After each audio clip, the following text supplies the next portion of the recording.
తెలంగాణ వ్యాప్తంగా ఎన్నికల వేడి క్రమక్రమంగా పెరుగుతుంది. రాజకీయ నాయకుల మాటల తూటాలు పేలుతున్న కొద్దీ ప్రజల్లో ఒక రకమైన ప్రకంపనలు కనిపిస్తూ ఉన్నాయి. ఈ నేపథ్యంలో నాతో పాటు బీజేపీ తరపున చర్చలో పాల్గొనేందుకు తాడూరి శ్రీనివాస్ గారు ఉన్నారు. ఒకసారి ప్రస్తుతం జరుగుతున్న వాదోపవాదాలు కావచ్చు, అదే రకంగా రాజకీయ నేపథ్యం కావచ్చు, ఎన్నికల ఫలితాల మీద వస్తున్న ఊహాగానాలు కావచ్చు, ఇట్లాంటి అంశాలు చర్చించే ప్రయత్నం చేద్దాం. నమస్తే. చాలా చాలా చాలా సంవత్సరాల తర్వాత కలుస్తున్నాం. How come BJP join?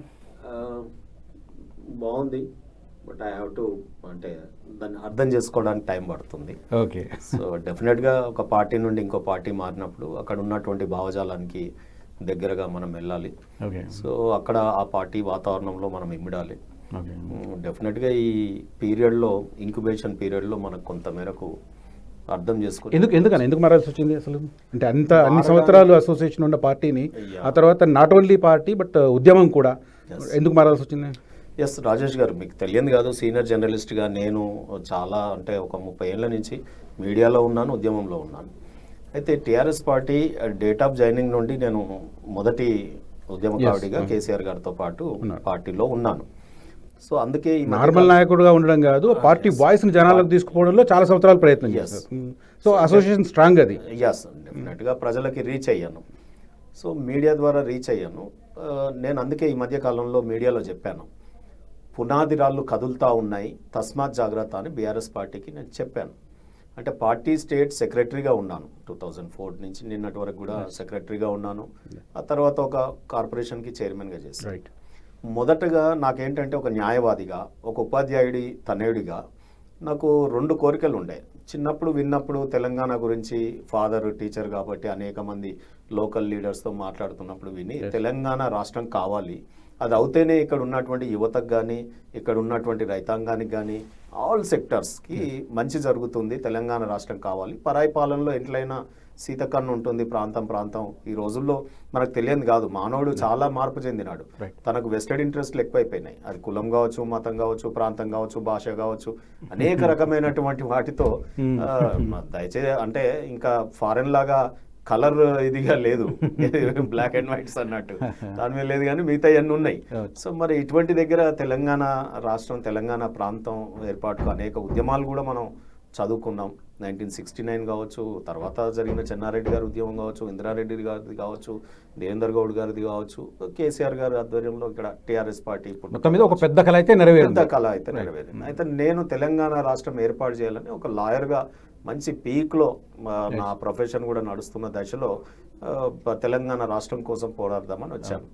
వచ్చిన తర్వాత ఏంటంటే రాష్ట్రం వచ్చేంత వరకు పొలిటికల్ అంబిషన్స్కి second priority. First ambition Telangana రాష్ట్రం సిద్ధిస్తే చాలు, రాష్ట్రం ఏర్పడ్డ తర్వాత మనమే అందరం ఎమ్మెల్యేలం అవుతాం, మంత్రులం అవుతాం, మనకేం తక్కువ తెలంగాణ నాయకత్వానికి, మా అందరం కూడా ఇన్నేళ్ళు తర్ఫీదు పొందినాం కదా అని అనుకున్నాం. ఎందుకంటే నేను అప్పటికీ తెలుగుదేశంలో ఉన్నాను కాబట్టి తెలుగుదేశం పార్టీ వ్యవహారం చూసాను. ఎంతోమంది నాయకులను ఈ దేశానికి, ఈ రాష్ట్రానికి, కొత్త చదువుకున్న యువకుల్ని ఎన్ రామారావు గారు ప్రోత్సహించారు, ఎమ్మెల్యేలు ఎంపీలు చేశారు, స్పీకర్ దాకా కూడా ఎదిగినారు. సో వాళ్ళ తాతలు తండ్రులు ఎమ్మెల్యేలు ఎంపీలు వాళ్ళు కూడా ఛాన్స్ ఉన్నాయంటే నాయకత్వాన్ని పుట్టించే పరిశ్రమగా మారింది ఈ తెలుగు ప్రాంతం నుంచి. టీఆర్ఎస్ పార్టీ కూడా సేమ్ వేలో నడుస్తుందని అనుకున్నాను. కానీ రాష్ట్రం ఏర్పాటు చేసే వరకు మేము కాంప్రమైజ్ అయినాం. ఏది ఎమ్మెల్యే కానీ, ఎంపీ కానీ, ఇటువంటి పర్సనల్ అంబిషన్స్కి, జీవిత లక్ష్యాలు కాంప్రమైజ్ వేలో పోయినాం. రాష్ట్రం సిద్ధించిన తర్వాత ఏంటంటే పార్టీ వ్యవహారం అక్కడ ఉన్నటువంటి వేరే పార్టీ నుండి తీసుకొని వాళ్ళందరినీ, మమ్మల్ని ఎవరైతే లాఠీలు జుల్పించినారో, ఎవరైతే బుల్లెట్లు ఎక్కుపెట్టినారో, తుపాకులు ఎక్కుపెట్టించినటువంటి మంత్రులందరినీ, ఆనాటి హోమ్ మినిస్టర్లని, ఆనాటి మంత్రుల్ని, అందరినీ కూడా వ్యతిరేకులందరినీ పార్టీలో నింపుకోవడం మొదలుపెట్టినారు. అప్పట్లో కొంత మేము ఆలోచన చేసాం, ఎందుకు ఇది జరుగుతుంది అన్నప్పుడు పార్టీకి ఎక్స్పీరియన్స్ కావాలేమో, తెలంగాణ రాష్ట్రం కొత్తగా సిద్ధించింది, వాళ్ళు తెలంగాణ ఉద్యమంలో లేకపోయినా ఈ తెలంగాణ రాష్ట్రం గురించి వారి సర్వీసెస్ అక్కడ నేర్చుకున్నదేమన్నా ఇక్కడ ఉపయోగపడుతుందేమో అని మేము ఇక అప్పుడు కూడా మళ్ళీ ఒక కాంప్రమైజ్ వేలో మేము పార్టీలో మొదటి 5 ఏళ్ళు తెలంగాణ రాష్ట్ర అభివృద్ధే ముఖ్యమని తెలంగాణ ఉద్యమకారులమైనటువంటి మాలాంటి వాళ్ళం సీనియర్ మోస్ట్ వాళ్ళందరం కూడా కాంప్రమైజ్ అయినాం. ఓకే. అంటే మా ఒక రకంగా కూడా మా అంబిషన్స్ అన్ని చంపుకున్నాం. ఓకే. దీనికి ఎంత పీరియడ్ అయింది? అది 14 ఏళ్ళు, ఇవి 5 ఏళ్ళు, 19 ఏళ్ళ పీరియడ్ మేము కాంప్రమైజ్ వెళ్ళబోయినాం.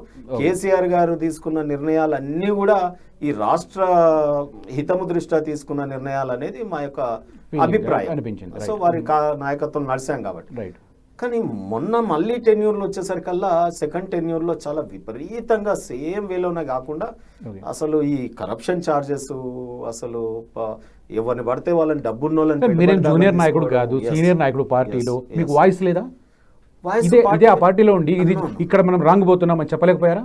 డెఫినెట్ గా ఉద్యమకాలం వాయిస్ అనేది పార్టీ నిర్మాణం కాదు కదా, ఉద్యమ స్వభావంతో పార్టీ ఉంది 14 ఏళ్ళు. ఈ 5 ఏళ్ళు మొదటి ప్రభుత్వంలో ఉన్నప్పుడు ఏంటంటే పార్టీలో మీటింగ్స్ తక్కువైనాయి. యాజ్ ఎ సెక్రటరీగా అక్కడ కూడా పెద్దగా నామకే వాస్తే ఎన్నికల కమిషన్ ఏదైతే లీగల్ గా మీటింగ్స్ పెట్టాలనో ఎన్నో ఉంటాయి కాబట్టి పెట్టి మా సంతకాలు తీసుకునే వాళ్ళు.